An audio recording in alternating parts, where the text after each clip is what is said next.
নমস্কাৰ আপুনি চাই আছে লাইভ আৱাৰ মই জয়ন্ত মাধৱ গোস্বামী নগাঁও ৰূপহীহাটত সংঘটিত হৈছে এটা ভয়ংকৰ দুৰ্ঘটনা এই দুৰ্ঘটনাত ঠিতাতে মৃত্যু হয় তিনিজন লোকৰ ফাকলি জ্ঞান বিকাশৰ ওচৰত সংঘটিত হয় এই ভয়ংকৰ পথ দুৰ্ঘটনা দুই ভাই ককাইৰ লগতে মৃত্যু হয় আন এজন লোকৰ একেখন বাইকৰে আৰোহী আছিল তিনিজন নিশা কোনো অচিনাক্ত বাহনৰ খুন্দাত তিনিজনৰে মৃত্যুৰ সন্দেহ কৰা হৈছে নিহত কাঞ্চনপুৰ গাঁৱৰ ৰাজদুল হক মেহদি আলম আৰু শাকিল আহমেদ ঘটনাস্থলীত ৰূপহীহাট আৰক্ষী উপস্থিত হৈ তিনিজনৰে মৃতদেহ উদ্ধাৰ কৰি মৰণোত্তৰ পৰীক্ষাৰ বাবে নগাঁৱলৈ প্ৰেৰণ কৰে এক শিহৰণকাৰী পথ দুৰ্ঘটনা এখন বাইকত খুন্দা মাৰে কোনো অচিনাক্ত বাহনে কোনো দ্ৰুতবেগী বাহনে খুন্দিয়াই ঘটনাস্থলীৰ পৰা পলায়ন কৰাৰ সন্দেহ কৰা হৈছে এই দুৰ্ঘটনাত ঠিতাতে তিনিজনকৈ লোকৰ প্ৰাণহানি দুই ভাই ককাইৰ লগতে আন এজনৰ মৃত্যু তিনিজনে আছিল এই বাইকখনৰ আৰোহী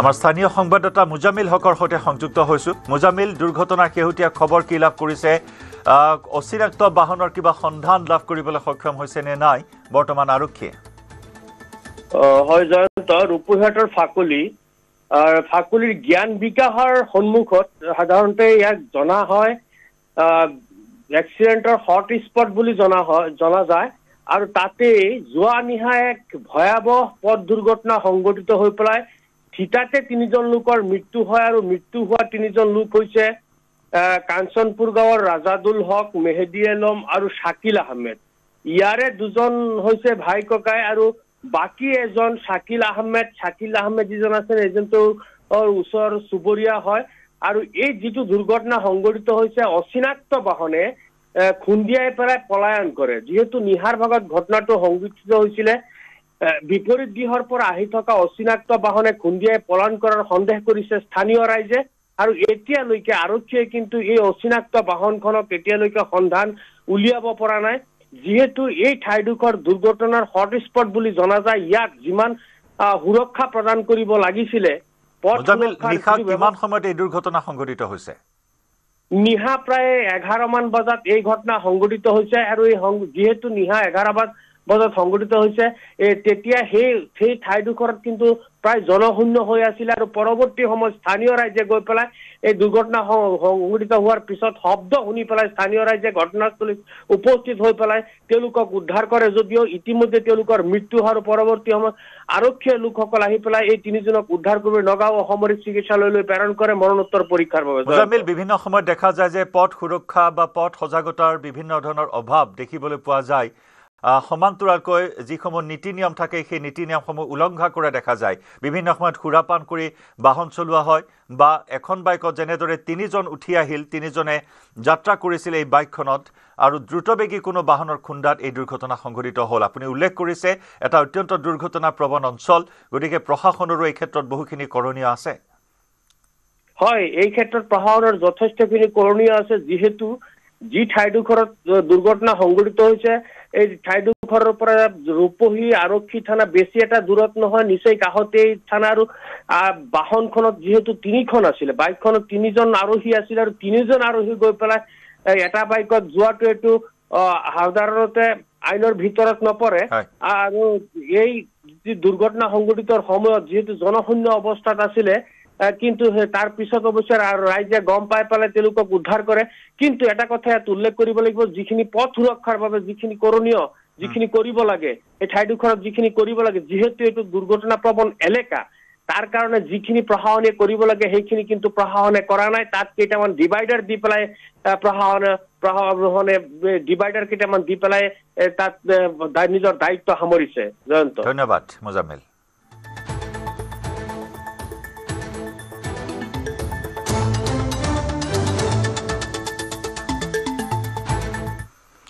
ঢিঙত পৈতৃক সম্পত্তি উদ্ধাৰ অভিযানত নামিল খিলঞ্জীয়া মিয়া মাতব্বৰে দখল কৰা খিলঞ্জীয়াৰ ভূমি হাল বাই কৰিলে দখলমুক্ত সুদীৰ্ঘ 30 বছৰে মিয়া মাতব্বৰে দখল কৰি ভোগ কৰি আহিছিল খিলঞ্জীয়াৰ ভূমি দখলত সহযোগিতা আগবঢ়ালে স্থানীয় মিয়া মুছলমান লোকসকলেও ঢিঙৰ বৰবিল কছাৰী বিলত প্ৰায় 50টা খিলঞ্জীয়া পৰিয়ালৰ 1000 বিঘা ভূমি একাংশ মাতব্বৰে বলপূৰ্বকভাৱে বেদখল কৰি আহিছিল। মাতব্বৰে দখল কৰা খিলঞ্জীয়াৰ ভূমিত ট্ৰেক্টৰেৰে হাল বাই এফালৰ পৰা নষ্ট কৰিলে খেতি-বাতি। মাতব্বৰ আছাদ আলী আৰু শহীদুল ইছলামৰ নেতৃত্বতে চলিছিল খিলঞ্জীয়াৰ ভূমিত বেদখল। দল সংগঠনৰ প্ৰতিবাদ আৰু আৰক্ষীৰ অভিযানৰ বাবে ঘৰ এৰি পলাই পত্ৰং দিছে মাতব্বৰে। আপোনাৰ যিখিনি মাটি আছিলে সেই মাটিখিনি কোনে দখল কৰি আছে এতিয়া? আছাদ আলী, শহীদুল আলী, শহীদ আলী আৰু আছাদুল আলী। ইয়াত আচল মেইন ভূ মাফিয়া হ'ল বাবুল আলী, জিলা পৰিষদৰ, আৰু তাৰ খুৰাক মস্তাব আলী। এইটো অসমীয়াৰ মাটি, অসমীয়া মানুহৰ মাটি। ইয়াত আগত আছিলে, আমি যেতিয়া ইয়াত অলপ মাটি কিনিছোঁ এই মাতবৰী পশ্চিম ফালে, এইটো অসমীয়াৰ মাটি। আমি চাইছোঁ যে এইটো অসমীয়াৰ মাটি। আপোনালোকে জানে এইটো? অঁ, এইটো আমি জানো। মাটিটো কাৰ দখলত আছে? এইটো আছাদ, শহীদুল, হামিদ আৰু বহুত লগত আছে। এতিয়া সিহঁতৰ মাটি। খিলঞ্জীয়া লোকসকলে আহি মাটিটো দখল কৰিছে, অঁ, এইটো আপোনালোকে ভাল পাইছে নে বেয়া পাইছে? নাই, আমি ভাল পাইছোঁ। ভাল পাইছে? আমি ভাল পাইছোঁ। আমাৰ বৰবিল কছাৰী গাঁৱত আমাৰ ঢিঙৰ কছাৰী মানুহৰ মাটি আছে, অসমীয়া মানুহৰ মাটি আছে, আমাৰ মুছলিমৰ মাটি আছে। তে অসমীয়া মানুহৰ যিবিলাক মাটি আছে সম্পূৰ্ণ মাটি সিহঁতক পাব লাগে, এয়া মোৰ আবেদন। এই মাটি কোনে দখল কৰি আছে? এই যে আছাদ, শহীদুল, হামিদ আৰু সিহঁত লগৰীয়া আছে, বহুত মানুহ আছে। আজি দেখিছোঁ হিন্দু মানুহ আহিছে, বহুত সকলোৱে হিন্দু মুছলিম বহুত আহিছে। আমাৰ ঢিঙৰ পৰা হিন্দু মানুহ বহুত আহিছে, কমে 50-60জন আহিছে। আহি পেলাই আমাৰ মুছলমান মানুহ কেইজন আছে, আহি পেলাই সিহঁতৰ মাটিটো সিহঁতক সমজাই দিব বুলি আশা কৰিছে।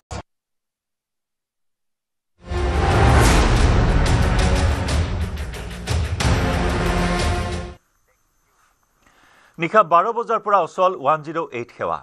আজিৰ পৰা ৰাজ্যত নচলিব 108 সেৱাৰ এম্বুলেন্স। বিভিন্ন সমস্যা পূৰণৰ দাবীত 108 মৃত্যুঞ্জয় সেৱাৰ কৰ্মচাৰী সন্থাৰ অনিৰ্দিষ্টকালীন ধৰ্মঘট। 108 মৃত্যুঞ্জয় সেৱাৰ কৰ্মচাৰী সন্থাৰ দাবীসমূহ হ'ল সমকামৰ সমমৰ্যাদা নিশ্চিত কৰা, চাকৰি নিৰাপত্তা নিশ্চিত কৰা, জৰুৰীকালীন সেৱাৰ কৰ্মচাৰীক সন্মানজনক মজুৰি দিয়া, অতিৰিক্ত কামৰ সম্পূৰ্ণ ভাত্তা দিয়াৰ ব্যৱস্থা কৰা, বোনাছ দিয়াৰ ব্যৱস্থা কৰা, দুৰ্ঘটনা আৰু কৰ্তব্যৰত অৱস্থাত মৃত্যু হ'লে 40 লাখ টকা দিয়াৰ ব্যৱস্থা কৰা, 108ৰ গাড়ীসমূহৰ মেৰামতি ক্ষীপ্ৰতৰ কৰা, আপোন ঘৰ সেউজ ঘৰ আঁচনিত অন্তৰ্ভুক্ত কৰা, প্ৰতিখন 108 গাড়ী 24 ঘণ্টাই উপলব্ধ কৰাৰ দাবীৰে অনিৰ্দিষ্টকালীন এয়া ধৰ্মঘটৰ বা প্ৰতিবাদৰ কাৰ্যসূচী ৰূপায়ণ কৰিছে 108 কৰ্মচাৰী সন্থাই।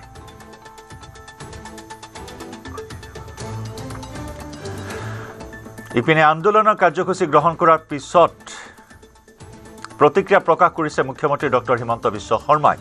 মুখ্যমন্ত্ৰীগৰাকীয়ে কৈছে যে আন্দোলনৰ কাৰ্যসূচী গ্ৰহণ কৰাৰ পিছত আমাৰ কোনো উপায় নাই। অসমত বহুত নিবনুৱা আছে, বেলেগে গাড়ী চলাব। 108 সেৱা কৰ্মীৰ কাৰ্যসূচীক লৈ এই প্ৰতিক্ৰিয়া মুখ্যমন্ত্ৰীৰ। আন্দোলনৰ লগতো আমিতো NHMৰ লগতো আলোচনা কৰা নাই। আন্দোলন হ'লে আৰু আলোচনা নহয়, আৰু আমি ইলেকশ্যন খেলি ল'ম আৰু ইলেকশ্যনত আমাক হৰুৱাই দিলে হ'ব। আৰু এতিয়াতো ইলেকশ্যনটো আৰম্ভই হ'ব। ঘৰলাত আন্দোলন কৰিলে, ইলেকশ্যনৰ আগত আন্দোলন কৰিলে আমি কাৰ লগত কি কথা পাতিম? গাড়ী নচলালে বেলেগ ইমান অসমত নিবনুৱা আছে, বেলেগে চলাব।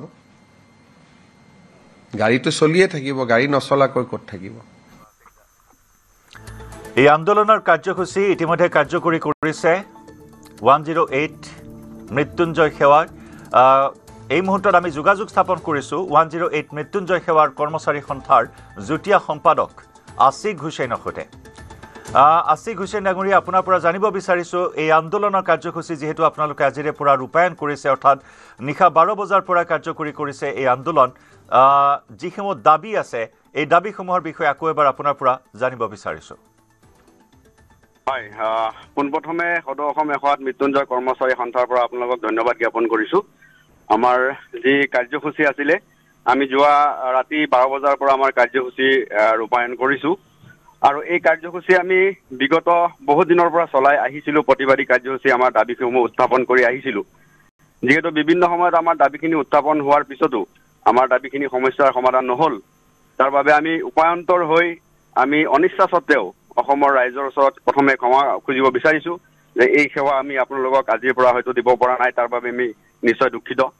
চাওক আমাৰ দাবীখিনি একেবাৰে সাধাৰণ আৰু সিম্পল কেইটামান দাবী আছিলে আমি 2008 চনৰ পৰা এই সেৱাত আমি আমাৰ সোণোৱালী যৌৱন আমি এই সেৱাত প্ৰদান কৰি আহিছো কিন্তু সেই হিচাপে আমি কিন্তু আজিলৈকে আমি 12 ঘণ্টাকে ডিউটি কৰো আমি 12 ঘণ্টাকে ডিউটি কৰাৰ পিছত মাত্ৰ আমি কিন্তু 10 ঘণ্টাৰ মজুৰিহে পাই আছো আৰু এই 10 ঘণ্টাত মজুৰি পাই আছো এনেকা ধৰণৰ আমি 8 ঘণ্টা কৰ্মৰত অৱস্থাত থাকো আৰু যেটো আমাৰ বিৰতি থাকে সেই বিৰতি কিন্তু আমি 8 ঘণ্টাত আমি বিৰতি নাপাওঁ অতিৰিক্ত আমি মাত্ৰ 2 ঘণ্টাৰহে মজুৰি পাওঁ আৰু 12 ঘণ্টাৰ আমি কাম কৰো গতিকে আমাৰ অতিৰিক্ত যি আমি 4 ঘণ্টা আমি কাম কৰো সেই 4 ঘণ্টাৰ সম্পূৰ্ণ মজুৰি আমি পাব লাগে আমাৰ প্ৰথম দাবী আমাৰ দ্বিতীয় দাবীটো হ'ল যে আমি প্ৰায় 2008 চনৰ পৰা 17 বছৰৰ পৰা এই সেৱাৰ লগত জড়িত হৈ আছো আৰু অসমৰ যিকোনো পৰিৱেশত সেয়া লাগিলে প্ৰাকৃতিক দুৰ্যোগে হওক সেয়া লাগে মানৱ সৃষ্ট দুৰ্যোগে হওক অতিমাৰী মহামাৰী যিকোনো সমস্যাত আমি প্ৰথম যোদ্ধা হিচাপে আমি ফাৰ্ষ্ট ৰেছপন্ডাৰ হিচাপে আমি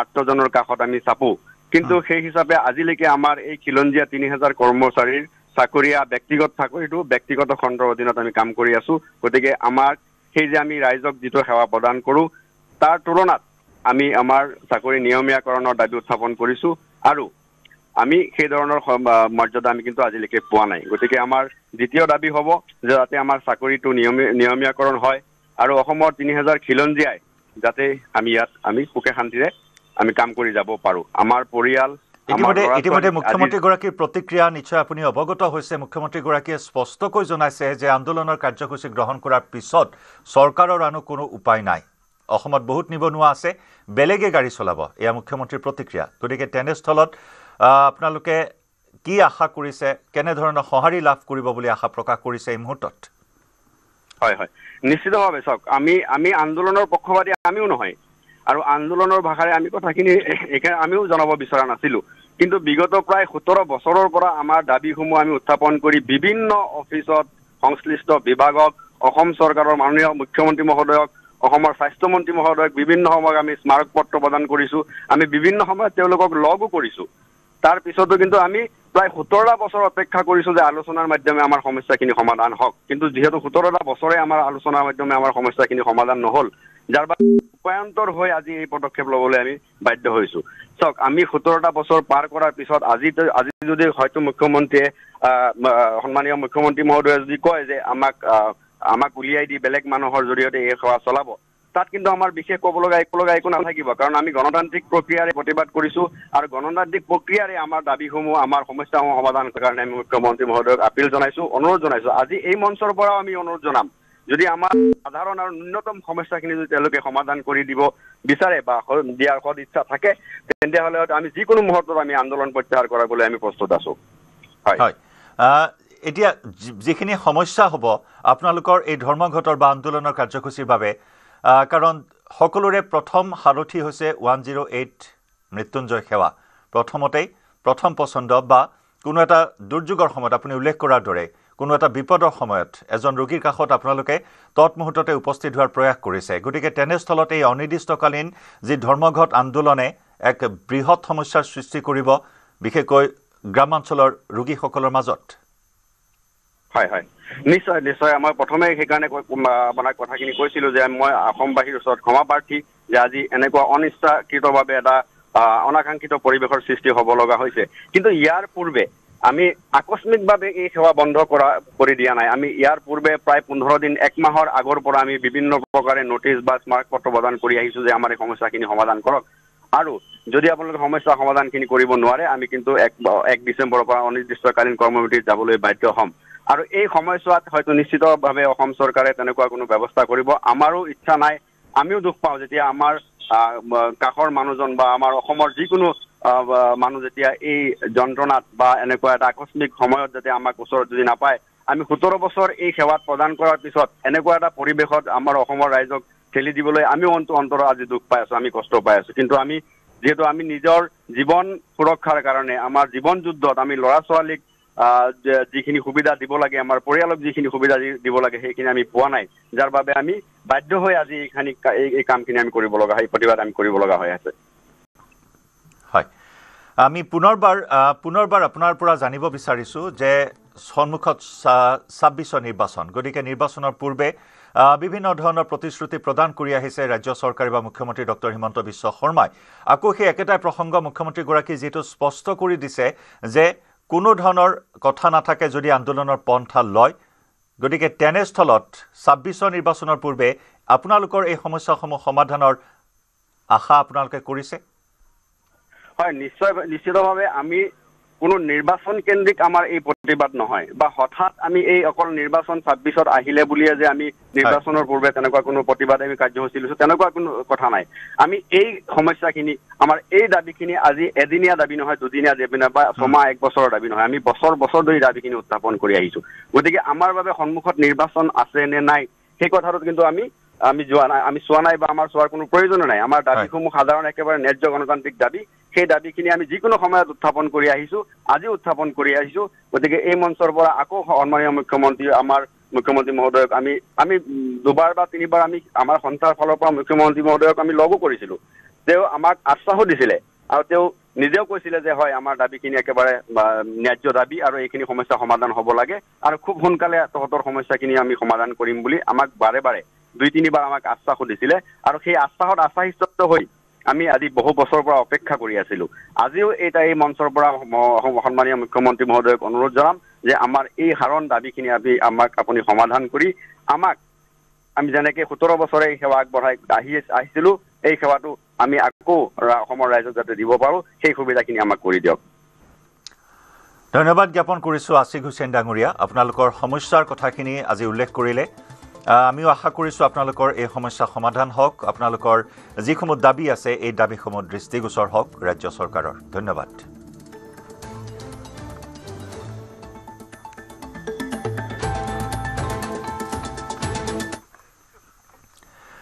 10 ডিচেম্বৰত গুৱাহাটীত উদ্বোধন হ'ব শ্বহীদ স্মাৰক 9 ডিচেম্বৰত জ্বলোৱা হ'ব 860 গছি বন্তি 10 ডিচেম্বৰৰ অনুষ্ঠানত উপস্থিত থাকিব শ্বহীদ পৰিয়াল 860টা শ্বহীদ পৰিয়ালৰ লোক উপস্থিত থাকিব এই বিশেষ অনুষ্ঠানত ইয়াৰ লগতে প্ৰতিখন জিলা সদৰত অনুষ্ঠিত হ'ব শ্বহীদ দিৱসৰ কাৰ্যসূচী জিলা সদৰসমূহত পৰিৱেশন হ'ব শ্বহীদ প্ৰণাম গীতি গাঁৱৰ মন্দিৰসমূহতো জ্বলোৱা হ'ব চাকি বন্তি শ্বহীদ স্মাৰক উদ্বোধন সন্দৰ্ভত এই মন্তব্য মুখ্যমন্ত্ৰী ডক্টৰ হিমন্ত বিশ্ব শৰ্মাৰ 9 ডিচেম্বৰ তাৰিখে আমি 860 গৰাকী আমাৰ অসম আন্দোলনত 860 গৰাকী শ্বহীদে প্ৰাণ আহুতি দিছিল দেশ মাতৃক স্বাৰ্থত বা দেশ মাতৃক ৰক্ষা কৰাৰ বাবে 9 ডিচেম্বৰ তাৰিখে আমি শ্বহীদ স্মাৰকত 860টা চাকি জ্বলাম আৰু নাম প্ৰসংগৰে আমি 10 ডিচেম্বৰৰ বাবে নিজক প্ৰস্তুত কৰিম 10 ডিচেম্বৰ তাৰিখে 860 গৰাকী শ্বহীদৰ পৰিয়ালক আমি গুৱাহাটীলৈ নিমন্ত্ৰণ জনাম আৰু আনুষ্ঠানিকভাৱে শ্বহীদ স্মাৰক আমি সেই দিনাখন উদ্বোধন কৰিম সমান্তৰালভাৱে অসমৰ প্ৰতিখন জিলাতে এইবাৰ শ্বহীদ দিৱস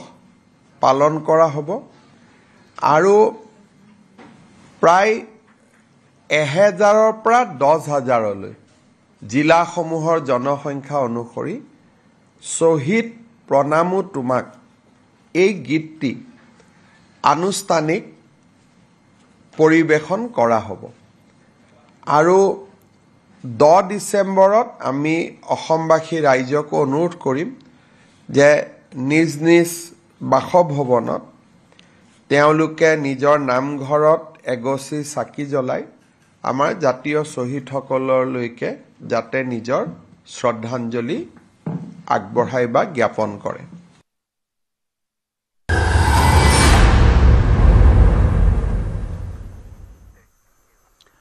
সুস্বাদু খাদ্য পনীৰৰ নামত কি চলি আছে ৰাজ্যত ভেজাল পনীৰেৰে ভৰি পৰিছে ৰাজ্যত নিম্ন মানদণ্ড তথা ভেজাল পনীৰৰ বৃহৎ ব্যৱসায় কলকাতা দিল্লীৰ পৰা অসমলৈ দৈনিক সৰবৰাহ হয় কুইণ্টলে ভেজাল পনীৰ উল্লেখযোগ্য যে 1 কেজি পনীৰ প্ৰস্তুত কৰিবলৈ প্ৰয়োজন প্ৰায় 7 লিটাৰ গাখীৰ অসমত 7 লিটাৰ গাখীৰ ব্যয় হ'ল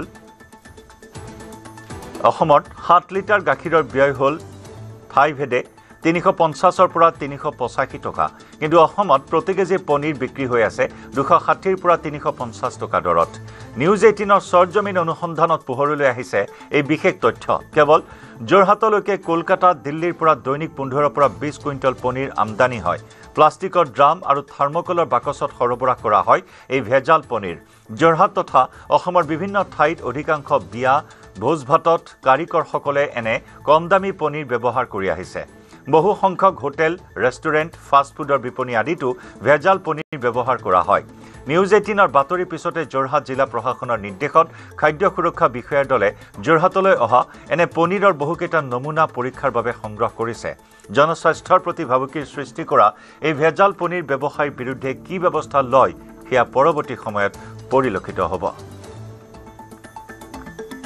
বাহিৰৰ পনীৰ যিবিলাক আহে তাত কিছুমান মানুহ বেগ লৈ আমাৰ দোকানে আহে লাগিব নেকি কিন্তু আমি মানদণ্ডটোৰ বিষয়ে আমি নজনাকৈ তাৰমানে বস্তু ল'বলৈ আমি দিগদাৰ হৈ যাওঁ কিন্তু 20 টকা পনীৰ বিচাৰে কোনোবা হোষ্টেলত ছোৱালী কিছুমান আহে 40 টকাৰ পনীৰ বিচাৰে তেওঁলোকক কমকৈ পনীৰটো দিবলৈ আমাৰ কেতিয়াবা অলপ দুখ লাগে বেয়া লগাৰ কাৰণে আমি কেতিয়াবা লাভৰ পৰা আমি এৰি পেলাই দিবলগীয়া হয় আৰু ইয়াৰ কাৰণে এটা সমস্যা হ'ল কি কোনটো পনীৰৰ মানদণ্ড ভাল কোনটো গ্ৰহণযোগ্য ফুড সেফটি ডিপাৰ্টমেণ্ট এটা আছে ফুড সেফটি ডিপাৰ্টমেণ্টটোৱে আমাক গাইডলাইন দিব লাগে আমি হলোঁ ধৰি লওক ভেণ্ডৰ তেওঁলোক প্ৰডিউচাৰ এতিয়া আমি ভেণ্ডৰৰ পৰা গৈ প্ৰডিউচাৰৰ খাইলৈ গৈছোঁ নিজেই পনীৰটো বনাইছোঁ আমাৰ নিজৰ কনফিডেন্টটো আছে যদি কোনোবাই আমাৰ পৰা আমাৰ মুকলি কোনোবাই ইয়াত চেম্পল লৈ গৈ পেলাই যদি লেবৰেটৰীলৈ লৈ যায় আমাৰ তাত টেনশ্যন নাথাকে কিন্তু ফুড সেফটি ডিপাৰ্টমেণ্টে মই আগষ্ট মাহত এটা RTA মাৰিম বুলি ভাবিছিলোঁ মোৰ স্বাস্থ্যজনিত কাৰণত থাকি গ'ল তেওঁলোকে আমাক গাইডলাইন দিব লাগে যে বজাৰত এনেকুৱা কিছুমান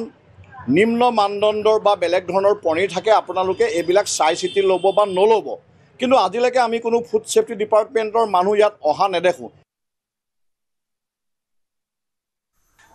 থলুৱাভাৱে 1 কিলো পনীৰ উৎপাদন কৰোঁতে কিমান ব্যয় হয় ইতিপূৰ্বে আমি সেই কথা দেখুৱাইছোঁ আৰু আমি যেটো কৈছিলোঁ যে 260 টকা প্ৰতি কেজিৰ পৰা 380 টকা বা 360 টকা দৰত বা 340 টকা দৰত যি পনীৰ বিক্ৰী হৈ থাকে তেনে কিছুমান পনীৰৰ কাৰ্টুন ৰেল যোগে যোৰহাটলৈ আহিছিল আৰু যোৰহাট জিলা প্ৰশাসনে এই সন্দৰ্ভত অৱগত হোৱাৰ পিছত যোৰহাটৰ জিলা আয়ুক্তৰ নিৰ্দেশনাত ইতিমধ্যে যি খাদ্য সুৰক্ষা বিভাগৰ বিষয়াসকল আহিছে ইয়াৰ নমুনা সংগ্ৰহ কৰিবৰ বাবে মই দেখুৱাবলৈ বিচাৰিছোঁ যে এনেধৰণৰ বহুকেইটা কাৰ্টুনত যোৰহাট ষ্টেচনলৈ এনেধৰণে 700 কেজিতকৈ অধিক পনীৰ ইয়ালৈ আহিছিলে আৰু সমান্তৰালকৈ মৰিনী জংচনলৈও অনুৰূপ ধৰণে দৈনিক কুইণ্টেলে এনেধৰণৰ পনীৰ বহিৰাজ্যৰ পৰা আহি আছে দিল্লীৰ পৰা এই পনীৰসমূহ আহিছে আৰু সমান্তৰালকৈ কলিকতাৰ পৰা এই পনীৰসমূহ আহে আৰু মূল্য মই উল্লেখ কৰিছোঁ যে মূল্য হৈছে প্ৰতি কিলোত 260 বা 280 টকাৰ পৰা 380 টকা লৈকে এই পনীৰসমূহ সেইসকল ব্যৱসায়ীয়ে বিক্ৰী কৰে গতিকে আমি দেখুৱাইছোঁ যে এনেধৰণে লক্ষ্য কৰক যে কুহিলাৰ যিসমূহ কাৰ্টুন সেই কাৰ্টুনৰ ভিতৰত এনেধৰণে এই পনীৰসমূহ অনা হয় আৰু এনে কুইণ্টেলে পনীৰ আহে আৰু আটাইতকৈ ডাঙৰ প্ৰশ্নটো হৈছে যে এই যিবোৰ পনীৰ বহিৰাজ্যৰ পৰা কলিকতা দিল্লী ইত্যাদি স্থানৰ পৰা আহিছে মূল্য যি থলুৱাভাৱে উৎপাদিত যিসমূহ পনীৰ সেই পনীৰতকৈ দাম আধা দামত সেই পনীৰ উপলব্ধ আৰু বিশেষকৈ বহু যিসমূহ বিয়া সকাম বা তেনেধৰণৰ যিসমূহ পেছাদাৰী কাৰিকৰসকলে যিসমূহ এনেধৰণৰ ভোজ ভাতৰ তেওঁলোকে ঠিকা লয় তাত এনেধৰণৰ পনীৰসমূহ ব্যৱহাৰ কৰা হয় যিসমূহ অধিকাংশ ফাষ্ট ফুডৰ দোকানত এনেধৰণৰ কম দামী পনীৰ ব্যৱহাৰ কৰা হয় আৰু কিছুমান হোটেলত এনেধৰণৰ কম দামী পনীৰ ব্যৱহাৰ কৰা হয় আৰু ইয়াৰ যিটো ভলিউম আমি যদি ক'বলৈ যাওঁ যে প্ৰতিদিনে যোৰহাটৰ দৰে এখন জিলালৈকে কুইণ্টেলে পনীৰ বহিৰাজ্যৰ পৰা দৈনিক আহি আছে আৰু যেতিয়া এই পনীৰসমূহ ইতিমধ্যে খাদ্য সুৰক্ষা বিভাগৰ বিষয়াসকল আহি তেওঁলোকে ইয়াৰ নমুনা সংগ্ৰহ পৰীক্ষাৰ কৰিবৰ বাবে তাৰ পিছত স্পষ্ট হ'ব যে কি উপাদান আছে এই পনীৰসমূহত যাৰ বাবে ইয়াৰ মূল্য অতিকৈ কম আমি ইয়াৰ পূৰ্বে উল্লেখ কৰিছিলোঁ যে 1 কেজি পনীৰ উৎপাদন কৰিবৰ বাবে 7 লিটাৰ গাখীৰৰ প্ৰয়োজন হয় আৰু সেই অনুপাতে প্ৰায় যোৰহাটৰ দৰে ঠাইত 1 কিলো পনীৰ উৎপাদন কৰিবৰ বাবে প্ৰায় 380 টকা 390 টকা পৰ্যন্ত ব্যয় হয় কেৱল গাখীৰৰ বাবে আৰু তাৰ উৎপাদন অন্যান্য উৎপাদন ব্যয় ধৰিলে 400 টকাতকৈ অধিক তেওঁলোকৰ ব্যয় হয় 1 কিলো পনীৰ উৎপাদন কৰিবৰ বাবে আৰু তাৰ বাবে যোৰহাটত প্ৰতি কিলো পনীৰ বিক্ৰী কৰা হৈছে 520 টকাৰ পৰা 700 টকা দৰত গতিকে তাৰ বিপৰীতে এনেধৰণৰ যিবোৰ পনীৰ আহিছে আমি পুনৰ দেখুৱাইছোঁ যে যোৰহাটৰ ৰেলৱে ষ্টেচনলৈ অহা ৰেলযোগে অহা পনীৰ আমি দেখুৱাইছোঁ যে এয়া লক্ষ্য কৰক এনেধৰণে এই পনীৰসমূহ অনা হৈছে আৰু এই পনীৰৰ কোৱালিটি বা মানদণ্ড কেনে হ'ব সেয়া পৰীক্ষাৰ অন্তত পোহৰলৈ আহিব এনেধৰণে কাৰ্টুনে পনীৰ অনা হৈছে আৰু এয়া কেৱল মাত্ৰ এটা উদাহৰণে এটা দিনৰ উদাহৰণ আমি দেখুৱাইছোঁ কিয়নো যোৰহাটলৈকে 700 কেজি এনেধৰণে পনীৰ আহিছে আজি পুৱাৰ ভাগত পুনৰ উত্তপ্ত অসম মেঘালয় সীমান্ত অসম মেঘালয় বশিষ্ঠৰ পিলিংকাটাত উত্তেজনা নিশা অসমৰ মহিলাক আক্ৰমণ একাংশ মেঘালয়ৰ মহিলাৰ মেঘালয়ৰ ভূমিত থকা এখন ফলকৰ লিখনি মচি দিয়া হৈছিল ক'লা ৰঙেৰে আৰু সেই ঘটনাক লৈ অসমীয়া মহিলাসকলক আক্ৰমণ কৰে মেঘালয়ৰ মহিলাই ফলকৰ লিখনি মুছাৰ সন্দেহত মেঘালয়ৰ মহিলাসকলে আক্ৰমণ কৰে অসমৰ মহিলাক এই ঘটনাৰ পিছতে উত্তপ্ত পৰিস্থিতিৰ সৃষ্টি হৈছে সীমান্তত পুনৰ অসম মেঘালয় সীমান্তত উত্তেজনা বিৰাজ কৰিছে এই অসম মেঘালয়ৰ বশিষ্ঠৰ পিলিংকাটা অঞ্চল দুই ফৈদৰ মহিলাৰ মাজত এক সংঘাত অসম আৰু মেঘালয় মহিলাৰ মাজত আক্ৰমণৰ ঘটনা প্ৰত্যাক্ৰমণৰ ঘটনা সংঘটিত হৈছে মেঘালয় ভূমিত থকা এখন ফলকৰ লিখনি মচি দিয়া হৈছিল ক'লা ৰঙেৰে আৰু সেই ঘটনাক লৈ অসমীয়া মহিলাসকলক আক্ৰমণ কৰে মেঘালয়ৰ মহিলাই ফলকৰ লিখনি মুছাৰ সন্দেহত মেঘালয়ৰ মহিলাসকলে আক্ৰমণ কৰে অসমৰ মহিলাক যি ঘটনাৰ পিছত উত্তপ্ত পৰিস্থিতিৰ সৃষ্টি হয় ঘটনাস্থলীত মোতায়েন কৰা হয় আৰক্ষী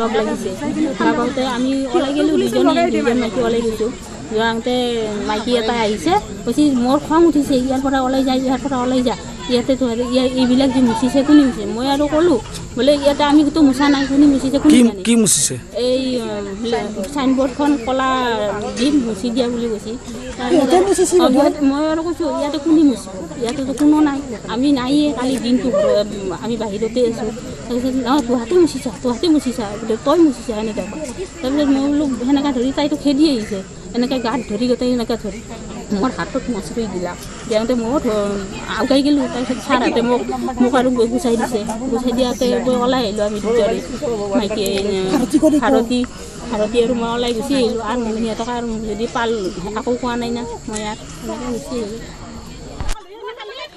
অতীত সাংবাদিক উৎপল হালৈৰ সৈতে সংযুক্ত হৈছোঁ উৎপল নিশাৰ ভাগত এই আক্ৰমণৰ ঘটনাৰ শেহতীয়া আৰু কি খবৰ আপুনি লাভ কৰিছে চাওক বিগত আমি 6টা মাহৰ কথা এই মুহূৰ্তত উল্লেখ কৰিব লাগিব কাৰণ 6 মাহ পূৰ্বৰে পৰা আৰম্ভ হৈছিলে সেই বিবাদমান অঞ্চলৰ অধিক বিপদমান হৈ পৰিছিলে বিশেষকৈ প্ৰথম পৰ্যায়ত যদি চোৱা যায় এখন খেলপথাৰ আছিলে সেই খেলপথাৰক লৈ পিনে এই বিবাদমান আৰম্ভ হৈছিলে পৰৱৰ্তী পৰ্যায়ত অসমৰ মাটিত যেতিয়া মেঘালয় ৰাজ্যে আহি পিনে ইয়াতে লাইনৰ খুঁটা পুতিলে তাৰে পিছতে বিবাদমানটো অতি বিবাদমান হৈ গ'ল আৰু সেই সময়তো আমি সেই স্থানত গৈ বাতৰি সংগ্ৰহ কৰিছিলোঁ যে ৰাজপথতে সেই খুঁটা ভাঙি পেলাই দিয়া হৈছিলে অসমৰ লোকক আহা কৰাত বন্ধ কৰি দিয়া হৈছিলে আৰু ঠিক অনুৰূপ ধৰণে কালিৰ দিনটোতো সেই গোটেই ঘটনা সংঘটিত হৈছিলে মাইগুলিৰ ওচৰত থকা যিখিনি স্থান আমাৰ অসমৰ বুলি অসমৰ যিসমূহ নথি পত্ৰ আছে বা কাগজ বৈধ নথি পত্ৰ থকা মেঘালয়ৰ লোকে বাৰম্বাৰ আমাৰ অসমৰ ভূমি তেখেতসকলে অধিগ্ৰহণ কৰিব চেষ্টা কৰি আহিছে পূৰ্বে বহু স্থানত অসমৰ ভূমিতে তেখেতসকলৰ কথা যি উল্লেখ কৰোঁ বৰপথাৰ পাতৰকুচি মাইগুলি এই সমগ্ৰ অঞ্চল চোৱাত তেখেতসকলে এক প্ৰকাৰ তাত দপদপনিয়ে চলাইছে অসমৰ ভূমিতে আহি তেখেতসকলে ৰাজপথ নিৰ্মাণ কৰিছে অসমৰ ভূমিত আহি তেখেতসকলে ফলক নিৰ্মাণ কৰিছিলে আৰু কালি এখন বিশেষ ফলক অসমৰ ভূমিত তেখেতসকলে স্থাপন কৰিছে তাক লৈ অসমৰ লোকসকলে বা মহিলাসকলে বাধা দিছিলে তাৰ ফলতে তেখেতসকলে অসমৰ মহিলাৰ গাত হাত পৰ্যন্ত দিয়া দেখিবলৈ পোৱা গ'ল ফলত নিশাৰ ভাগত এনেধৰণৰ উত্তপ্ত হৈ পৰিলে আমি উল্লেখ কৰিবই লাগিব যে বৰপথাৰ মাইহুলি পিলিংকাটা এই বিবাদমান অঞ্চলত যদি চোৱা যায় সোঁফালটো যদি আমি অসম বুলি ধৰি লওঁ বাওঁফালটো মেঘালয় বুলি পৰে বা সেনেকৈ এটা ধৰি লোৱা আছিলে কিন্তু এতিয়া সেই বাওঁফালৰ পৰা তেখেতসকলে ক্ৰমাৎ এক প্ৰকাৰ হেঁচি আহিছে বা ঠেলি আহিছে এতিয়া সোঁফালখিনিও অধিগ্ৰহণ কৰিব চেষ্টা কৰে বা যদি সোঁফালে আছিলে তেতিয়াহ'লে বাওঁফালখিনিও কিন্তু অধিগ্ৰহণ কৰাৰ বাবে এক প্ৰকাৰ তেখেতসকলে চেষ্টা কৰি আছে কিন্তু আৰক্ষী প্ৰশাসন বা চৰকাৰৰ যি ধৰণৰ ভূমিকা হ'ব লাগিছিলে পূৰ্বে 6খনকৈ কমিটি গঠন কৰি দিছিলে অতুল বৰা মন্ত্ৰী পীযুষ হাজৰিকা সেই বিবাদমান অঞ্চলসমূহ গৈছিলে দুইটাকৈ অতুল বৰা দিছপুৰ সমষ্টিতে পৰে যিহেতু এই অঞ্চল দিছপুৰ সমষ্টিৰ বিধায়ক অতুল বৰাও সেই স্থানলৈকে গৈছিলে কিন্তু কোনো ধৰণৰ আজিলৈকে সুমীমাংসা নহল যাৰ ফলত বাৰম্বাৰ অসমৰ ভূমিত তেখেতসকলে হস্তক্ষেপ কৰাৰ উপৰিও তেখেতসকলৰ মেঘালয় চৰকাৰৰ যিসমূহ আঁচনি আছে সেই আঁচনিৰে কব্জা কৰিবৰ বাবে তেখেতসকলে চেষ্টা কৰি আহিছিলে আৰু তাৰে উদাহৰণ হৈছে এই ফলকসমূহ। নিৰাপত্তাৰ ক্ষেত্ৰত কি ব্যৱস্থা গ্ৰহণ কৰিছে? আমি পূৰ্বে কৈছিলো যে ছমাহ পূৰ্বে যেতিয়া লাইনৰ খুঁটা ভাঙি দিয়া হৈছিলে বা বিদ্যুতৰ খুঁটা তাত পেলাই দিয়া হৈছিলে সেই সময়ছোৱাতো 5খনকৈ মিটিং হৈছিলে কিন্তু কোনো গুৰুত্ব নহল। সেই সময়ছোৱাত আৰক্ষীৰ উচ্চপদস্থ মেঘালয়ৰ পৰা কিন্তু যথেষ্ট দূৰত শ্বিলঙত থাকে তেখেতসকলৰ ৰাজধানী শ্বিলঙৰ পৰা তেখেতসকলৰ সকলো লোক আহি পায় কিন্তু দিছপুৰৰ পৰা এই ক্ষেত্ৰত কিন্তু আমাৰ অসম চৰকাৰ যি ধৰণৰ এটা ব্যৱস্থা হ'ব লাগিছিলে সেইখিনি কিন্তু কিছু হেমাহি দেখিবলৈ পোৱা গৈছিলে। কালিৰ পৰা সেই অঞ্চল যিহেতু অধিক উত্তপ্ত হৈছিলে আৰক্ষী প্ৰশাসন তাতে সমান্তৰালভাৱে দিছপুৰ ৰাজচক্ৰ পূৰ্বৰ আৰু এতিয়া সম জিলাৰ অধীনত তাত এতিয়া 5গৰাকীকৈ এছিয়াছ বিষয়া নিয়োগ কৰা হৈছে।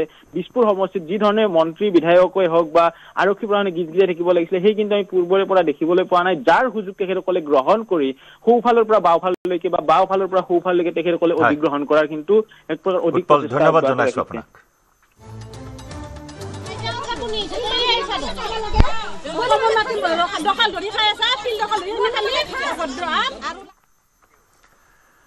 আজিৰে পৰা বিটিচি চৰকাৰৰ বাজেট অধিৱেশন চতুৰ্থবাৰৰ বাবে হাগ্ৰামা নেতৃত্বত গঠন হোৱা বিটিচি পৰিষদীয় চৰকাৰৰ এয়া প্ৰথমখন অধিৱেশন। আজিৰে পৰা দুদিনীয়া কাৰ্যসূচীৰে হ'ব বাজেট অধিৱেশন। 1 আৰু 3 ডিচেম্বৰলৈ হ'ব বিটিচিৰ বাজেট অধিৱেশন। নতুন চৰকাৰৰ প্ৰথম এছেম্বলিটো আমাৰ হ'ব কুৱেশ্যন আৱাৰ। ইয়াৰ পিছত মানে প্ৰথমতে আমি ডেপুটি স্পিকাৰটো ল'ব নেকি এজেণ্ডাটো অধ্যক্ষটো কুৱেশ্যন আৱাৰটো ফাৰ্ষ্ট ছেকেণ্ডত ডেপুটি স্পিকাৰৰ ছিলেকশ্যন এইটো শেষ হোৱাৰ পিছত আকৌ আমাৰ বড়োলেণ্ড টেৰিটৰিয়েল কাউন্সিলৰ 39 ডিপাৰ্টমেণ্টৰ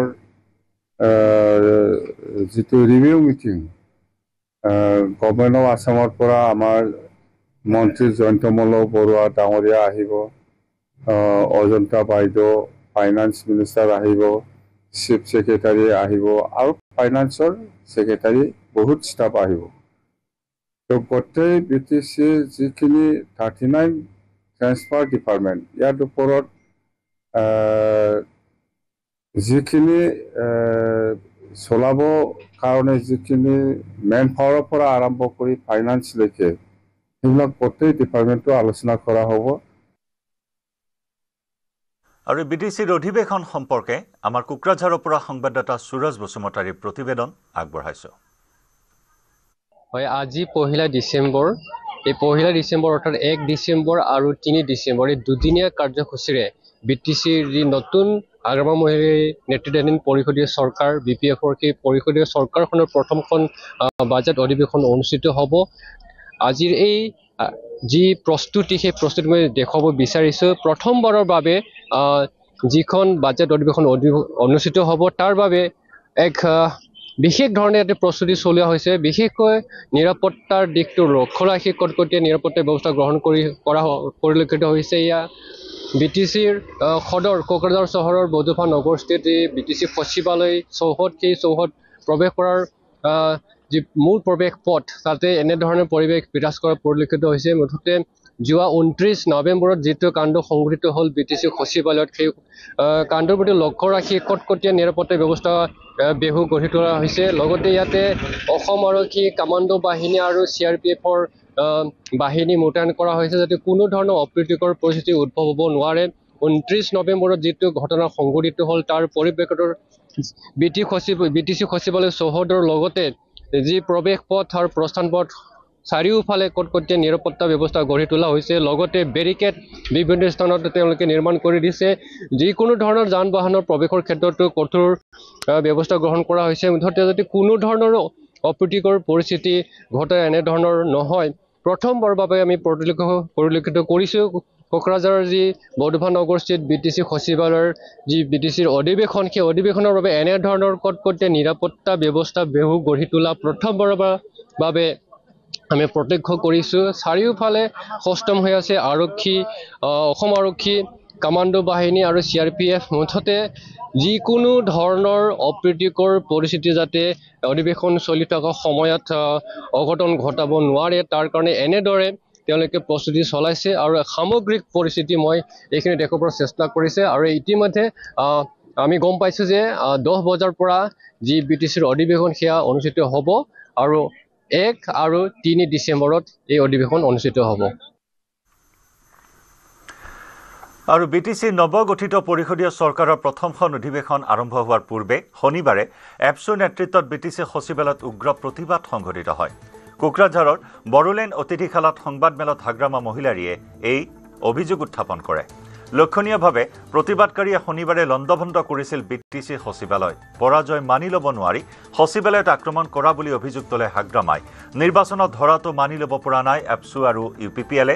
এই ঘটনাত এপছু আৰু UPPLক জগৰীয়া কৰে হাগ্ৰামাই। এপছুৰ নেতৃত্বত উগ্ৰ প্ৰতিবাদ হোৱাৰ অভিযোগ হাগ্ৰামা মহিলাৰীৰ। কোচ ৰাজবংশী আদিবাসীক জনজাতিকৰণত আপত্তি নাই, কিন্তু পূৰ্বৰ জনজাতিসকলক কোনো ক্ষতি হ'ব নোৱাৰে বুলি মন্তব্য কৰে হাগ্ৰামা মহিলাৰীয়ে। যোৱাকালি এছেম্বলিত যিখিনি ঘটনা হ'ল এইটো আপছুৰ নেতৃত্বত হৈছে। আপছু মানে UPPL মানে আপছু, এইটো একে কথা। এইটো আৰু যিটো ইছ্যু লৈ পেলাই ইহঁতে বাহানা কৰি পেলাই ৰাইজ কৰিছে যে জনজাতিকৰণৰ ক্ষেত্ৰত যেনিবা আমি আগত BPF চৰকাৰ থকা সময়ত আমি কৈছোঁ কোচ ৰাজবংশী আৰু আদিবাসীসকলক জনজাতিকৰণ দিয়াৰ ক্ষেত্ৰত আমাৰ কোনো অবজেকশ্যন নাই। এক্সিষ্টিং ট্ৰাইবেলটো কোনো ইফেক্ট হ'ব নালাগে। এই লাইনত আমি ইফেক্ট নোহোৱাকৈ ইহঁতক জনজাতিকৰণ কৰাৰ ক্ষেত্ৰত আমাৰ কোনো আপত্তি নাই। সেই NOC-টো আমি দিছে। ইয়াত আমাৰ স্পষ্ট, আজিও আমাৰ স্পষ্ট যে এক্সিষ্টিং ট্ৰাইবেলসকলে কোনো ক্ষতি হ'ব নালাগে। সেইটো ভাৰত চৰকাৰ বা অসম চৰকাৰে কি আইন বনাই পেলাই ইহঁতক জনজাতিকৰণ কৰিব বিচাৰিছে, এইটো গভৰ্ণমেণ্টৰ কথা। কিন্তু আমাৰ এক্সিষ্টিংটো একো ইফেক্ট হ'ব নালাগে। সেইটো ফুল ষ্টেণ্ডত আমাৰ এতিয়াও আছে। আৰু আমি যিমান দূৰ জানো আজিৰ দিনত অসমৰ চৰকাৰ চলাই থকা BJP চৰকাৰ বা NDA চৰকাৰো মানে ইয়াৰ ক্ষেত্ৰত নিশ্চয় ভাল বিবেচনা কৰি পেলাই এই সমস্যাটো নিশ্চয় সমাধান কৰিব। ডিব্ৰুগড় বিমানবন্দৰত অভিনেত্ৰী সানী লিঅনি। চিয়াং ফেষ্টিভেলত অংশগ্ৰহণ কৰিব অভিনেত্ৰীগৰাকীয়ে। ডিব্ৰুগড় হৈ পাছিঘাটলৈ ৰাওনা হ'ব মহাময়ী অভিনেত্ৰীগৰাকী। চিয়াং নদীৰ কাষত 3 দিনীয়াকৈ অনুষ্ঠিত হ'ব চিয়াং ফেষ্টিভেল আৰু ইয়াত ডিব্ৰুগড় বিমানবন্দৰত উষ্ম আদৰণি জনোৱা হয় অভিনেত্ৰীগৰাকী। मेरी फैमिली भी यहाँ है, so I'm very excited. चलो मेरी फैमिली भी यहाँ है, so I'm very excited. चलो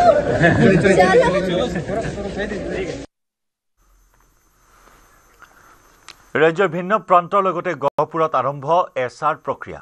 ভোটাৰ তালিকা সংশোধনী প্ৰক্ৰিয়াত ভাগ লৈছে BLO-সকলে। প্ৰতিটো পঞ্চায়তৰ প্ৰতি ঘৰে ঘৰে গৈ BLO-সকলে তথ্য সংগ্ৰহ কৰিছে। ঘৰে ঘৰে গৈ ভোটাৰ চৰকাৰী প্ৰক্ৰিয়া মতে ভোটাৰ তালিকা সংশোধনী প্ৰক্ৰিয়া সম্পৰ্কত বুজাইছে ভোটাৰ ৰাইজক। এই ভোটাৰ তালিকা সংশোধনী প্ৰক্ৰিয়াৰ জৰিয়তে মৃত ব্যক্তিৰ নাম কৰ্তন, ভোটাৰ তালিকাত নতুনকৈ নাম অন্তৰ্ভুক্ত, ভোটাৰ তালিকাত নাম ভুলকৈ থাকিলে শুধৰণি কৰা আদি কাম চৰকাৰী প্ৰক্ৰিয়া মতে কৰা হৈছে। ৰাইজেও এই ক্ষেত্ৰত সঁহাৰি জনাইছে BLO-সকলক। ভোটাৰ তালিকা সংশোধন প্ৰক্ৰিয়া ঘৰে ঘৰে গৈ সেয়া কাম চলি আছে গহপুৰতো। স্পেচিয়েল ৰিভিজন চমুকৈ SR কাম চলি আছে। মোৰ সহযোগীয়ে দেখাব। মই গহপুৰৰ তলতলি অঞ্চলত উপস্থিত আছোঁ আৰু যিসকল BLO অৰ্থাৎ বুথ লেভেল অফিচাৰ তেওঁলোক ঘৰে ঘৰে গৈ এই ভোটাৰ তালিকা সংশোধনীৰ প্ৰক্ৰিয়া তেওঁলোকে কৰিছে। আমি পোনে পোনে BLO-গৰাকী আছে, মই অকণমান আপোনাৰ লগত কথা পাতিম। হয়, আপোনাক ঘৰে ঘৰে গৈ কেনেধৰণে কাৰ্যসূচী ৰূপায়ণ কৰিছে? আমি ঘৰে ঘৰে গৈ আমাৰ যিটো চৰকাৰী যিটো প্ৰক্ৰিয়া ভোটৰ তালিকাত আপোনাৰ নাম কৰ্তন আৰু নামভৰ্তি 15 বছৰ প্লাছত কোনোবা যদি কাৰোবাৰ ঘৰত ভোটৰ নাম উঠাবলৈ এতিয়াও বাকী আছে তেওঁলোকক আমি এই প্ৰক্ৰিয়াৰ সহায়ত আমি ভোটৰ তালিকাত অন্তৰ্ভুক্ত কৰিব পাৰিম। আৰু 17+ আমাক এটা অপশ্যনো দিছে 17+।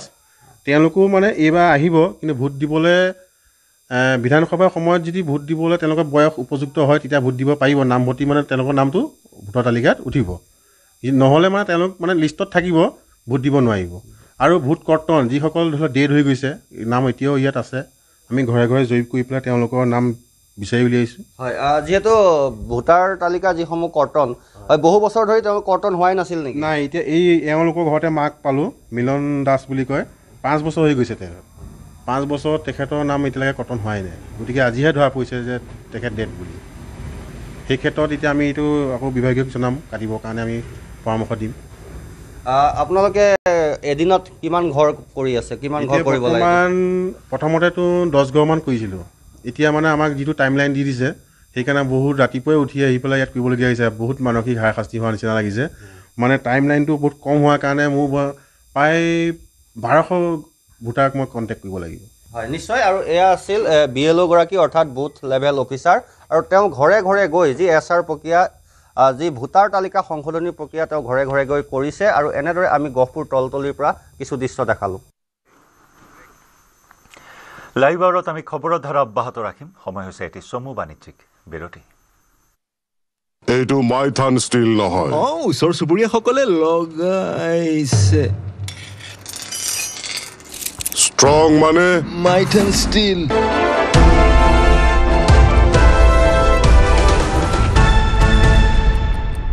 এইটো মাইথান ষ্টিল নহয়, ওচৰ চুবুৰীয়াসকলে লগাইছে। ষ্ট্ৰং মানে Maithan steel. Just wait, sunrise chicken curry masala, বিভিন্ন মছলাৰ এক ধুনীয়া মিশ্ৰণ। সানৰাইজ চিকেন কাৰী মছলা ৰন্ধা কৰি তোলে স্পেচিয়েল। এইটো মাইথান ষ্টিল নহয়, ওচৰ চুবুৰীয়াসকলে লগাইছে। ষ্ট্ৰং মানে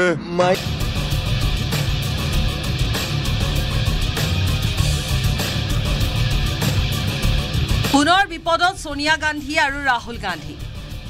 নেশ্যনেল হেৰাল্ড গোচৰত নতুন FIR দাখিল। প্ৰবঞ্চনাৰে AJL কোম্পানীক অধিগ্ৰহণ কৰাৰ অভিযোগ। বহু চৰ্চিত নেশ্যনেল হেৰাল্ড গোচৰত পুনৰ সোনিয়া গান্ধী আৰু ৰাহুল গান্ধীৰ বিৰুদ্ধে FIR দাখিল। দিল্লী আৰক্ষীৰ অৰ্থনৈতিক অপৰাধ শাখাই মাতৃ পুত্ৰৰ বিৰুদ্ধে দাখিল কৰিলে নতুন FIR। সোনিয়া গান্ধী আৰু ৰাহুল গান্ধীৰ উপৰি অন্য 6 গৰাকী ব্যক্তি 3টা কোম্পানীৰ বিৰুদ্ধেও দাখিল কৰে।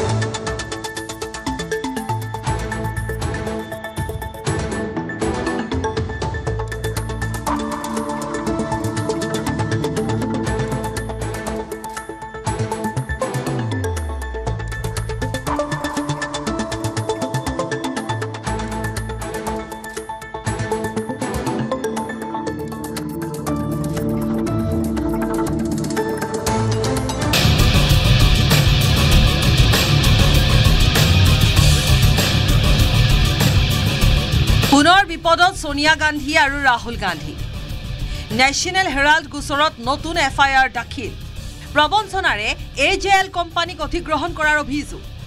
বহু চৰ্চিত নেশ্যনেল হেৰাল্ড গোচৰত পুনৰ সোনিয়া গান্ধী আৰু ৰাহুল গান্ধীৰ বিৰুদ্ধে FIR দাখিল। দিল্লী আৰক্ষীৰ অৰ্থনৈতিক অপৰাধ শাখাই মাতৃ পুত্ৰৰ বিৰুদ্ধে দাখিল কৰিলে নতুন FIR। সোনিয়া গান্ধী আৰু ৰাহুল গান্ধীৰ উপৰি অন্য 6 গৰাকী ব্যক্তি 3টা কোম্পানীৰ বিৰুদ্ধেও দাখিল কৰে।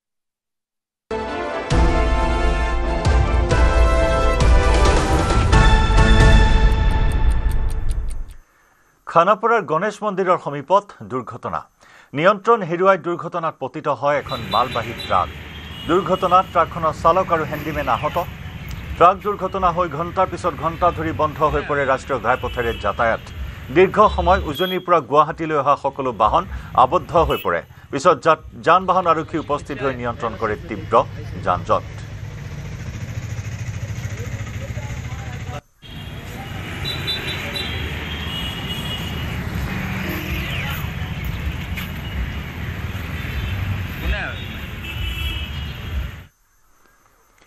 পাকিস্তানী দুৰ্গতক ভাৰতৰ সহায়ৰ হাত।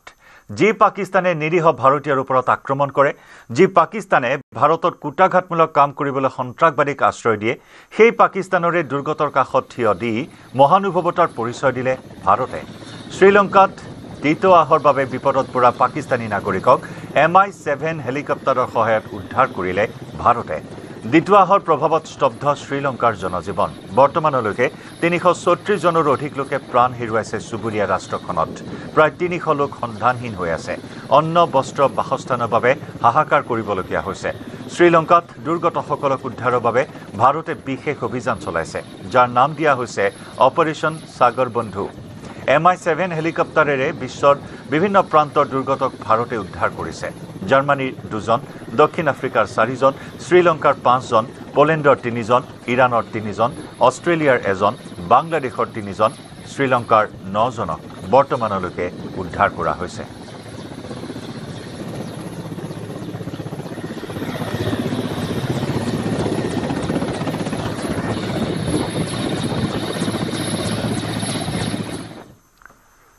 তিতাবৰৰ মাধৱপুৰত অনা অসমীয়াৰ গুণ্ডাগিৰি, স্থানীয় মহিলাক মাৰপিট কৰাৰ অভিযোগ অনা অসমীয়া ব্যৱসায়ীৰ বিৰুদ্ধে। অভিযোগ অনুসৰি অমিত সাহা নামৰ অনা অসমীয়া ব্যৱসায়ীজনে এগৰাকী স্থানীয় মহিলাৰ পৰা এখন দোকান ভাড়াত লৈ চলাই আছিল ব্যৱসায়। মহিলাগৰাকীয়ে অনা অসমীয়া ব্যৱসায়ীৰ পৰা ভাড়া হিচাপত ভাড়া বিচৰাত সূত্ৰপাত ঘটে এই কাজিয়াৰ। অমিত শ্বাহে মহিলাগৰাকীক মাৰপিট কৰাৰো অভিযোগ উত্থাপন কৰিছে। এই খবৰৰ পিছতে জাঙুৰ খাই উঠিছে তিতাবৰৰ দল সংগঠন।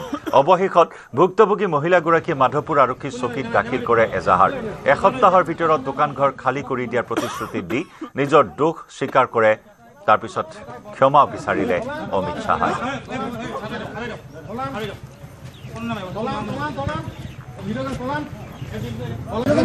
সি মানে ভাড়া দিছিলে, ভাড়াটো মানে সি মানে কমপ্লিট দিয়া নাছিলে। এই মানে 2000 টকা দিছিলে দেই। সি মানে তেতিয়া মোৰ হাজবেণ্ডে ক'লে যে কিমান দিলে, মই বোলো মই 2000 দিলে বোলে। সেইদিনা বাকীটো মই বোলো বাকীটো বোলো সি বুলি অনলাইন কৰি দিব। তেতিয়া মানে এওঁ মানে ক'লে, মানুহজনে ক'লে যে সিটো অনলাইন কৰিম কিন্তু সিটো বোলে আজি 1.5 বছৰ অনলাইনে কৰি থাকে। সি অনলাইন কৰোঁতে মানে কি হৈ গৈ কিস্তিটো মানে 2-3টা কিস্তি যায়গৈ।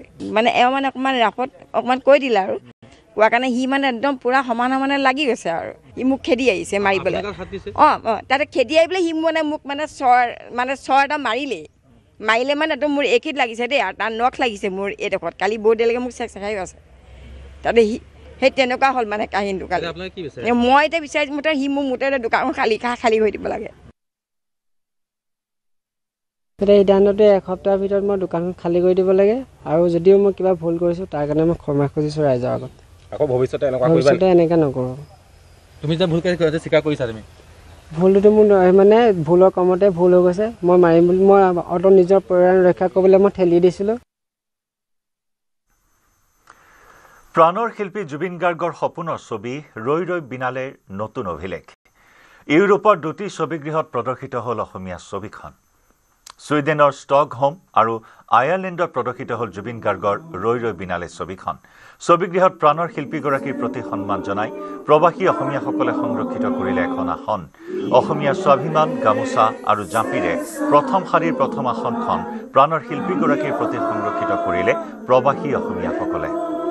ছবিগৃহত উপস্থিত প্ৰৱাসী অসমীয়াসকলে জুবিন গাৰ্গৰ কালজয়ী গীত মায়াবিনী ৰাতিৰ বুকুত সমস্বৰে পৰিৱেশন কৰি প্ৰাণৰ শিল্পীগৰাকীৰ প্ৰতি শ্ৰদ্ধা নিবেদন কৰে। ছবিগৃহত জুবিন গাৰ্গলৈ শ্ৰদ্ধাঞ্জলি জনাই সাংস্কৃতিক কাৰ্যসূচীৰো আয়োজন কৰা হয়।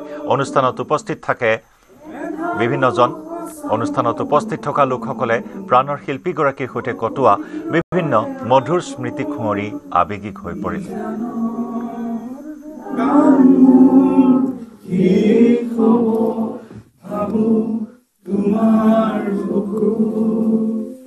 মোৰ অনুভৱেৰে মানে জুবিন দাক মই সকলো বুলি অনুভৱ কৰোঁ।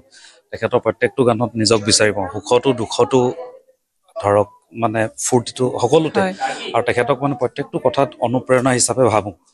চ' আমাৰ বহুতে গোটেই অসমবাসীয়ে তেনেকৈ ভাবে। চ' তেখেতৰ এই হঠাৎ নাইকিয়া হৈ যোৱাটো মানে আমি কেতিয়াও মানি ল'ব পৰা নাই। আজিও যিটো চিৰন্তন সত্য, কিন্তু আমি আজিলৈকে মানিব পৰা নাই, আৰু নাজানো চাগে কেতিয়ালৈকে কি হয়। যদিও বাস্তৱত তেখেত নাই, কিন্তু অন্তৰৰ পৰা তেখেত কেতিয়াও ওলাই নাযায়। হয়তো এই জুবিন গাৰ্গ নামৰ সত্তাটো যেতিয়ালৈকে অসম থাকে যেতিয়ালৈকে পৃথিৱী থাকে থাকিব তেখেতৰ সত্তা থাকিব তেখেতৰ সেই মহান অনুভৱবিলাক তেখেতৰ সেই মানৱ প্ৰেম জীৱ জন্তুৰ প্ৰতি প্ৰেম প্ৰকৃতিৰ প্ৰতি যি নিদৰ্শন যি প্ৰেম সকলোবিলাক তেখেতৰ থাকিব আৰু ইফালে জুবিন গাৰ্গৰ সপোনৰ ছবি ৰৈ ৰৈ বিনালেৰ অভিলেখ এতিয়ালৈ 26 কোটি 41 লাখ টকাৰ কালেকশ্যন 25 বৰ্ষত ভাৰতৰ সপ্তমখন হিট ছবিলৈ পৰিণত হৈছে ৰৈ ৰৈ বিনালে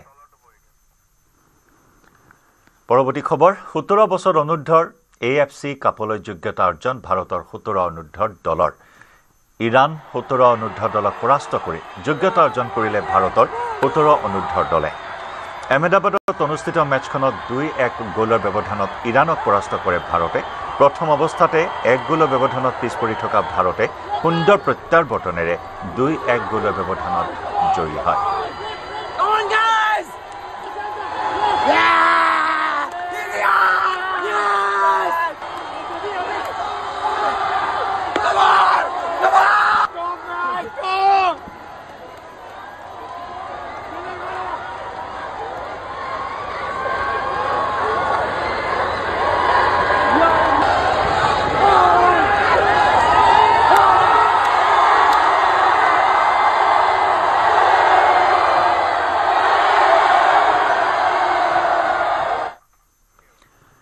কলিয়াবৰত অব্যাহত বন্যহস্তীৰ উপদ্ৰৱ প্ৰতি নিশাই ধাননি পথাৰত উপদ্ৰৱ চলাইছে শতাধিক বনৰীয়া হাতীয়ে বন্যহস্তীৰ উপদ্ৰৱৰ বাবে কৃষক ৰাইজে কেঁচাই পকাই চপাবলগীয়া হৈছে পথাৰৰ ধান কলিয়াবৰৰ বামুনি মাজগাঁও দৌলপুখুৰী ঝাওকটা মথৌখাট পথাৰত প্ৰতি নিশা বন্যহস্তীৰ উপদ্ৰৱে টোপনি হৰিছে কৃষক ৰাইজৰ বন্যহস্তীৰ উপদ্ৰৱৰ পৰা অঞ্চলটোৰ কৃষকৰ ধাননি পথাৰ ৰক্ষাৰ ক্ষেত্ৰত বন বিভাগে গুৰুত্ব নিদিয়াৰো অভিযোগ ভুক্তভোগী ৰাইজৰ কলিয়াবৰত এতিয়া দিনক দিনে বৃদ্ধি পাইছে বন্যহস্তীৰ উপদ্ৰৱ আৰু কলিয়াবৰ কৃষি পথাৰত প্ৰতি নিশা বন্যহস্তীৰ জাকে প্ৰৱেশ কৰি তছনছ কৰিছে তহিলং কৰিছে কলিয়াবৰৰ কৃষকৰ কৃষি পথাৰ এই মুহূৰ্তত মই কলিয়াবৰৰ মাজগাঁৱত আছোঁ দেখুৱাইছোঁ যে ইয়াৰ কৃষকসকলে কেঁচাতে ধান কাটিবলগীয়া হৈছে কিয়নো প্ৰতি নিশা বনাঞ্চলৰ পৰা ওলাই অহা জাক জাক হাতীয়ে এফালৰ পৰা তহিলং কৰিছে সোণোৱালী পথাৰ আৰু যিহেতু স্থানীয় কিছু কৃষক আছে তেওঁলোকে এই মুহূৰ্তত ধান কাটি আছে আমি তেওঁলোকৰ পৰা আচলতে জানিবলৈ চেষ্টা কৰিম যে হাতীৰ উপদ্ৰৱ ৰোধৰ ক্ষেত্ৰত ইয়াত প্ৰশাসনে কি ধৰণৰ ব্যৱস্থা লৈছে স্থানীয় এজন কৃষক আছে হাতী সদায় আহে জাক জাক হাতী আহে হয় হয় নিশ্চয়কৈ আমি ক'ব পাৰোঁ আমাৰ বামুনিৰ এই বৃহত্তৰ কলিয়াবৰৰ বৃহত্তৰ বামুনি অঞ্চল মাজগাঁও দলগাঁও চিকুনি জাংকটা বামুনি এনে এইবোৰ অঞ্চলতে দিনক দিনে হাতীৰ উপদ্ৰৱ বাঢ়ি আছে খাদ্যৰ সন্ধানত বনৰীয়া হাতী আমাৰ ধাননি পথাৰত সোমাইছে যাৰ ফলত আমি খেতিয়কে এতিয়া কেঁচা ধানকে কাটি পেলাই পথাৰ ভঁৰাললৈ লৈ যাবলৈ আমি আগুৱাই আহিছোঁ আৰু উপায়হীনভাৱে বন বিভাগে ব্যৱস্থা লৈছে বন বিভাগে কেতিয়াবা কাঠিত বন বিভাগে কেতিয়াবা আহে তেওঁলোকে অলপ প্ৰত্যক্ষ কৰে আকৌ তেওঁলোকে যায়গৈ ৰাতি যে শ শ হাতী আহে তেওঁলোকক পহৰা দিবলৈ বা খেদিবলৈ বন বিভাগ আহেনে কেতিয়াবা আহে বন বিভাগ আহে কেতিয়াবা নোহোৱাকৈ নহয় কেতিয়াবা বন বিভাগ আহি অলপ পহৰা দিয়ে আৰু হাতী অলপ খেদিবলৈ কেতিয়াবা আমাক ফটকা চটকা ব্যৱস্থা কৰি দিয়ে বাৰু কিন্তু মানুহে যে আধা কেঁচাতে ধান জাক জাক হাতী আহে যাৰ ফলত মানে মানুহ খেদিলেও হাতীটো নোযোৱাৰ অৱস্থা হৈ যায়গৈ গতিকে আৰু ধাননি পথাৰত সোমাই গ'লে ধানখিনি একেবাৰে বৰবাদ কৰি দিয়ে গতিকে আমি কেঁচা ধানকে আমি কাটি আৰু ভঁৰালত লৈ যাবলৈ ওলাইছোঁ সমস্যাটো বছৰ বছৰ প্ৰত্যেক বছৰ এইটো সমস্যা চলি আছে পথাৰ শেষ কৰি দিয়ে যোৱাকালিও এনেকুৱা 60-70টা হাতীৰ জাকে প্ৰায় জনাঞ্চলতো প্ৰৱেশ কৰিছে খেতি পথাৰতো নষ্ট কৰিছে এঘৰ মানুহৰো ঘৰ ভাঙিছে বোকাজানত উন্মোচন ৰাজীৱ শদিয়াৰ আবক্ষ মূৰ্তি অসম জাতীয়তাবাদী যুৱ ছাত্ৰ পৰিষদৰ কাৰ্বি আংলং জিলা সমিতিৰ উদ্যোগত বোকাজানত উন্মোচন কৰা হয় প্ৰয়াত গণশিল্পী ৰাজীৱ শদিয়াৰ আবক্ষ মূৰ্তি জননায়ক ছেমছন সিং ইংটি সমন্বয় ক্ষেত্ৰত স্থাপন কৰা গণশিল্পী ৰাজীৱ শদিয়াৰ আবক্ষ মূৰ্তি উন্মোচন কৰে পৰিষদৰ কেন্দ্ৰীয় সমিতিৰ সাধাৰণ সম্পাদক বিজন বায়নে আবক্ষ মূৰ্তি উন্মোচন অনুষ্ঠানত উপস্থিত থাকে ৰাজীৱ শদিয়াৰ পত্নী উপাসনা বকুলিয়াল গগৈ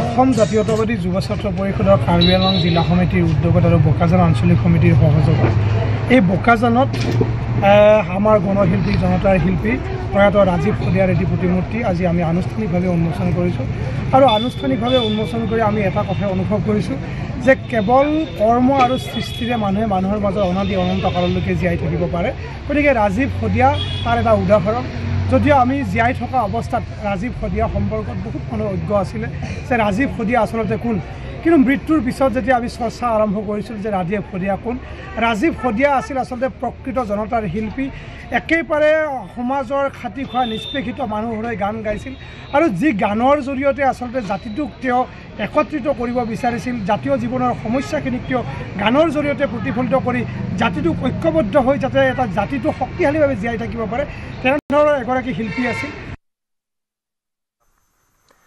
ইয়াৰ সৈতে সময় হ'ল লাইভ আৱাৰৰ পৰা বিদায় লোৱাৰ নমস্কাৰ